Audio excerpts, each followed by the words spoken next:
Assalamualaikum warahmatullahi wabarakatuh. Saya Miftaudin, calon guru penggerak angkatan 11 dari Kabupaten Tapin, ingin memaparkan materi koneksi antar materi pada modul 2.3 tentang coaching untuk supervisi akademik.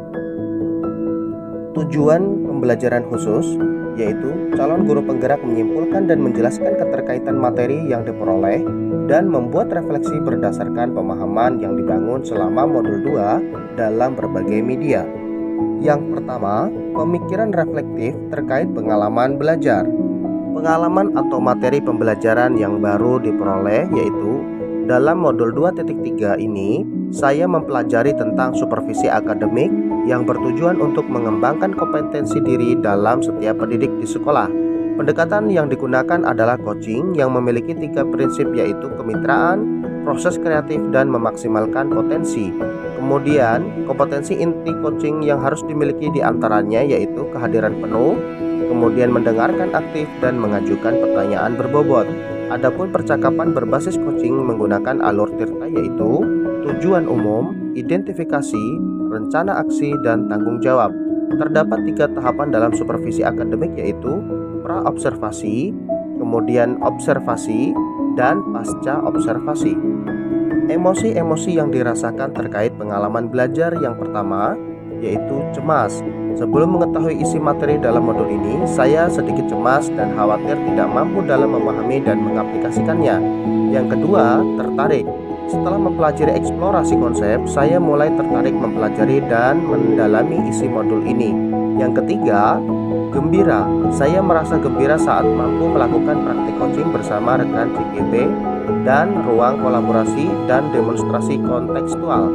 Yang keempat, optimis. Saya optimis untuk mampu mengaplikasikannya di sekolah tempat saya mengajar. Pengalaman atau materi pembelajaran yang baru diperoleh. Saya mampu berkolaborasi dengan rekan sesama CGP saat mempraktikkan proses coaching menggunakan alur tirta dan sesuai dengan prinsip coaching dalam ruang kolaborasi dan demonstrasi kontekstual, baik berperan sebagai coach atau coachee maupun pengamat observer. Apa yang perlu diperbaiki terkait dengan keterlibatan dalam proses belajar? Yang perlu diperbaiki adalah kemampuan dalam mengajukan pertanyaan berbobot agar dapat menggali informasi permasalahan pada diri coachee sehingga dapat menemukan solusi atas permasalahan yang sedang dihadapi. Terkaitan terhadap kompetensi dan kematangan diri pribadi. Setelah saya mempelajari modul 2.3 tentang coaching dalam supervisi akademik, kompetensi saya mulai berkembang ditandai dengan mampu mempraktikkan proses coaching dengan menggunakan alur tirta, baik sebagai coach, coachee, maupun pengamat. Saat saya mempraktikkan proses coaching, saya harus mampu mengendalikan diri dari asumsi-asumsi pribadi dan rasa emosi sehingga muncul kematangan berpikir dan bertindak agar sesuai dengan prinsip coaching yaitu kemitraan, proses kreatif, dan memaksimalkan potensi. Kedua, analisis untuk implementasi dalam konteks calon guru penggerak. Memunculkan pertanyaan kritis yang berhubungan dengan konsep materi dan menggalinya lebih jauh. Bagaimana agar prinsip coaching dapat diterapkan dalam kegiatan supervisi akademik di sekolah? Prinsip coaching dapat diterapkan jika kepala sekolah memiliki pengetahuan tentang coaching dalam supervisi akademik dan mau mengaplikasikannya. Kegiatan supervisi jangan hanya bertujuan sebagai penilaian guru saja, namun supervisi harus dijadikan sebagai cara untuk meningkatkan kompetensi akademik guru sehingga tidak hanya melakukan observasi kelas saja, tapi harus ada percakapan pra-observasi dan pasca observasi. Dalam percakapan pra-observasi, kepala sekolah harus mendiskusikan perencanaan yang akan dilakukan oleh guru. Sedangkan saat pasca observasi, kepala sekolah memberikan umpan balik atau tindak lanjut terkait pelaksanaan observasi kelas yang dilakukan oleh guru. Mengolah materi yang dipelajari dengan pemikiran pribadi sehingga tergali wawasan baru. Coaching dalam supervisi akademik dapat berpengaruh dalam terwujudnya pemimpin pembelajaran yang berpihak pada murid. Pembelajaran yang berpihak pada murid adalah hal yang sangat penting untuk diterapkan dalam lingkungan sekolah. Agar dapat terwujud pembelajaran yang berpihak pada murid, maka guru harus memiliki kompetensi menjadi pemimpin pembelajaran. Menjadi pemimpin pembelajaran harus memahami perkembangan murid secara menyeluruh. Tidak hanya aspek kognitif saja, namun juga harus memahami karakter dan sosial emosional murid. Dengan demikian, tujuan coaching dalam supervisi akademik untuk mengembangkan kompetensi guru agar dapat meningkatkan kinerja dan terwujudnya pembelajaran yang berpihak pada murid. Menganalisis tantangan yang sesuai dengan konteks asal calon guru penggerak, baik tingkat sekolah maupun daerah. Tantangan terberat adalah menyeragamkan pemahaman tentang coaching dalam supervisi akademik kepada komunitas sekolah. Supervisi akademik hanya dijadikan sebagai penilaian rutin kepala sekolah terhadap guru saja. Seharusnya dapat dijadikan sebagai pedoman untuk meningkatkan kompetensi guru. Memunculkan alternatif solusi terhadap tantangan yang diidentifikasi. Yang pertama, alternatif solusi yang dilakukan adalah melakukan sosialisasi kepada seluruh komunitas sekolah saat kegiatan terapat guru agar terjadi penyeragaman persepsi tentang makna supervisi akademik.